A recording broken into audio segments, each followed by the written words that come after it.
Belə bir şad xəbərimiz də var. 2026-cı ilin yanvarından ölkədə bütün növ əmək pensiyaları təxminən 10% artırılacaq. Bəli, Aydın, bu dəyişiklik 1,1 milyon pensiyaçını əhatə eləyəcək. Artımın vətəndaşların sosial rifahının real təsiri necə olacaq? Mövzu ilə bağlı daha ətraflı əməkdaşımız Aysu İbrahimzadə məlumat verəcək. Gəlin baxaq. 2026-cı ilin yanvar ayından etibarən ölkədə 1,1 milyon nəfəri əhatə edən bütün növ əmək pensiyaları təxminən 10% artacaq. Bu, ilk növbədə vətəndaşların sosial rifahının yaxşılaşdırılmasını hesablanıb. Məsələ ilə bağlı ilk növbədə vətəndaşların mövqeyini öyrəndik.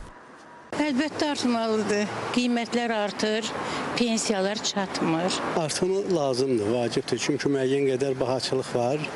Amma mən belə deyək ki, pensiyamdan razıyam. Çünki normal pensiyam var. Və arzu elərdim ki, hər bir insanın da normal pensiyası olsun. Artım orta aylıq nominal əmək haqqının əvvəlki il müvafiq dövrünə nisbətən artımına görə baş verir. Bunu iqtisadçı Eldəniz Əmirov deyir. Onun sözlərinə görə hazırda orta aylıq nominal əmək haqqı 9,7% artaraq 1093 manata çatıb. Dövlət Sosial Müdafiə Fondunun yeni büdcəsi də bunu təsdiq eləyir. Belə ki, fondun gələn il üçün gəlirləri 8,32 milyard manat, xərcləri isə 8,48 milyard manat proqnozlaşdırılır. Əhali ödənişlərin həcmi isə bu illə müqayisədə gələn il 787,5 milyon manat çox olacaq. Bu isə 10,63% artım deməkdir. Minimum pensiya məbləği isə 320 manat olaraq növbəti ildə qalacaqdır. Eyni zamanda minimum əmək haqqının ən aşağı həddidir. Yəni minimum əmək haqqı da 400 manat həcmində qalacaqdır. Adətən minimum əmək haqqı 2 ildən bir artırılır. Keçmiş təcrübə bunu deməyə əsas verir.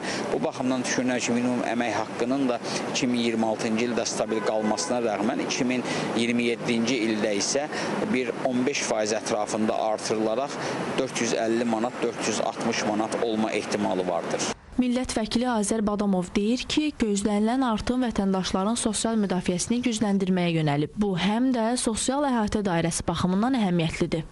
Orta pensiya 537 manatdan 589,2 manata artacağı proqnozlaşdırılır.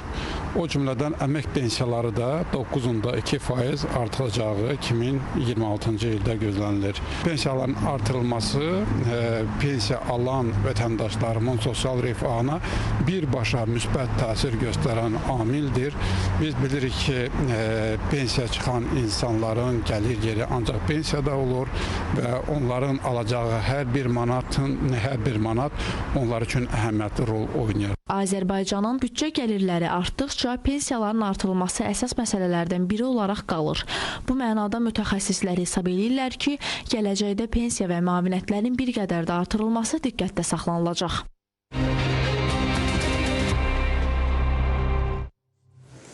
Bəli, qeyd olundu ki, bu artım 1 milyon 100 min şəxsə, pensiyaçıya aid olunacaq. Bəli, nəzərə alaq ki, pensiyaçıların əsas gəlir mənbəyi elə pensiyadan ibarət olduğuna görə onlar üçün hər manatın doğrudan da ciddi əhəmiyyəti var və bu məsələ onların sosial rifahının artırılmasına yönəlir. Təbii ki, həm də nəzərə alsaq ki, elə 2025-ci ilin dövlət büdcəsinin də 40% sosial müavinətlərin artırılmasına və yaxud da sosial mənada rifahın yüksəldilməsinə yönəlmişdir. Ümid eləyək ki, 2026-cı ildə də bu rəqəm bir qədər də artacaq. Mən başqa şey ümid eləyirəm, ancaq ümid eləyirəm ki, bu pensiyadakı artım bəzi işbazlara da yol açmasın ki, qiymətləri süni şəkildə artırsınlar. Təbii ki, biz bu ənənəni mi deyim, dırnaqarası ənənəni təbii ki, bu ənənəni hər zaman görmüşük ki, hər zaman pensiyalar artanda, orta aylıq əmək haqqı artanda, müxtəlif dövlət qurumlarında işçilərin vahid ştat cədvəli üzrə maaşları da artanda, bəzi işbazlarda süni qiymət artımına gedilir. Bu süni qiymət artımı sonradan sanki bir təbiiləşir, nədənsə bir xroniki hal alır və belə də davam edir. Belə də davam edir. Təbii ki, o süni qiymət artımının qarşısını hər zaman da almaq olmur, çətindir. Ona görə də ümid edirik ki, bu işbazlara bax belə bir fürsət verməyəcək.